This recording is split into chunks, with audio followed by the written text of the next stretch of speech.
Welcome to this episode of Your Property Business, the video podcasts that help you get the most out of your own property business. So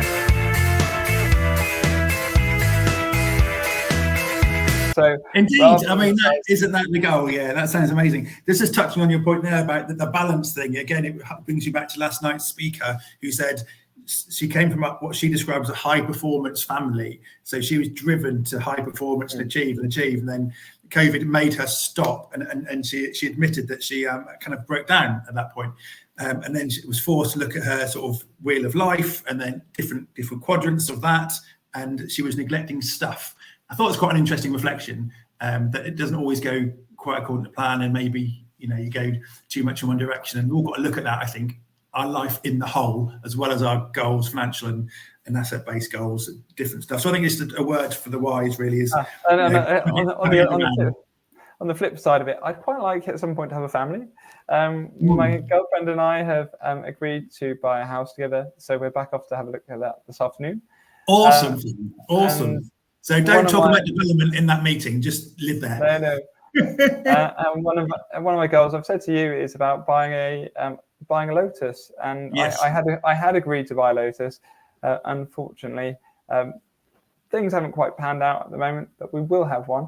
So that'll be down the line, and I'd really like to be able to buy and build my own place in Greece. That would be incredible. So, but that's just having an idea or a vision in your head what you'd like to do. And one of the bits that I'd always put in my vision board was to be able to sit down and have lunch with my girlfriend.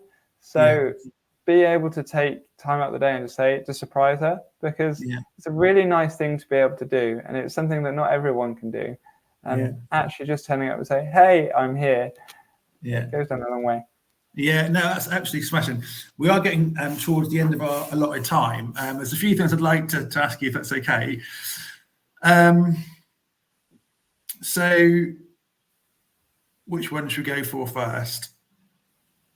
What sort of things can you offer people? What are the offerings that your business has to give to people? What are you looking for, and what can you offer people? With Zebra Invest, I've got a few people who I do lend and learn with. So they come into the office, sit down, and we usually spend a few hours or a couple of hours each month together, and then over the space of 12 months, go from start to finish through a project. And the idea being, whether it's going to be something that you're looking to get your first buy-to-let, get an HMO, or you're looking to do something like, buy a commercial property, split stuff up. As you kind of touched on, I've managed to do quite a few different interesting ways of weaning stuff together. So whether it's someone who wants to take them something they've already done, or wants a little bit of guidance or pointers along the right way. So I've had people who've they basically lend towards a project. I sit down and do a free session. They then lend towards a project, and we then spent 12 months together going through it. So that side of it, I've got other people who simply just lend me funds towards projects. And I'd like to think, touch wood, by now I'm a safe bet, and that people can lend money towards projects. And the idea being that I then pay a fixed return on their money over the space of about 12 months or so. And to be fair, that's the main side of it, because and I've had quite a few people ask, well, why don't you just do it on your own without using investors' money? And it's a simple answer to me. To other people who might not see. So if you work with other people, I can go further, because as we've already spoken about, I've got multiple projects on the go. And if it was just with my own cash, I don't need to be able to do so many projects. Whereas if you're working with other people, teaching people, and bringing someone else along for the journey, then you're both going to be winning at the end of the day. And for me, I'm going to be able to go much further than I would have done on my own. Good answer. No, that's a very clear answer. Thank you. So just to round off, then I'm going to ask a slightly different question I would normally ask, but it's a similar vein. What advice would you give to your younger self? So imagine yourself 5-10 years ago. You know no more than you did then. What sort of things would you tell yourself? So 5 or 10 years, the younger you. First one off the bat is younger me would have been at this point 24. So as a 24-year-old Tristan, he'd been working for property investors with Alex. He'd been doing refurbs, been doing flips, running quite decent sized projects. But the main bit was probably I had someone next door to a project of mine who was actually in the PIN circuit. She was one of the speakers, and I remember they bought the property next door, and I saw that it said something about PIN. And I thought, oh, what a whole load of hogwash that is.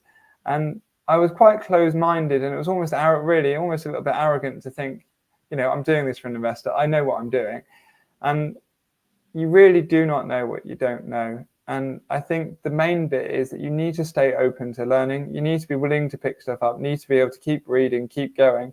Because with Tristan then, he was closed off. I'd already bought properties myself and I'd already been working on them. But if I'd simply at that point in time gone along to the PIN network, listened to people, picked up a book, opened my ears and my eyes, where I would be now would be a completely different ballgame.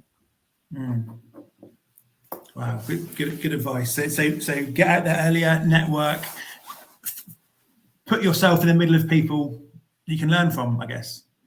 Yeah, most definitely. And listen, follow up with people, and take people out for beer or coffee. Good idea. Yeah, we can all do a bit better of that, I think, following up and taking people out for coffee and beer. Well, Tristan, that's absolutely fantastic. There's so much more to talk about there, but I think we probably have to limit it. But thank you very much for your time. We really appreciate it, and I hope everyone got some value out of that.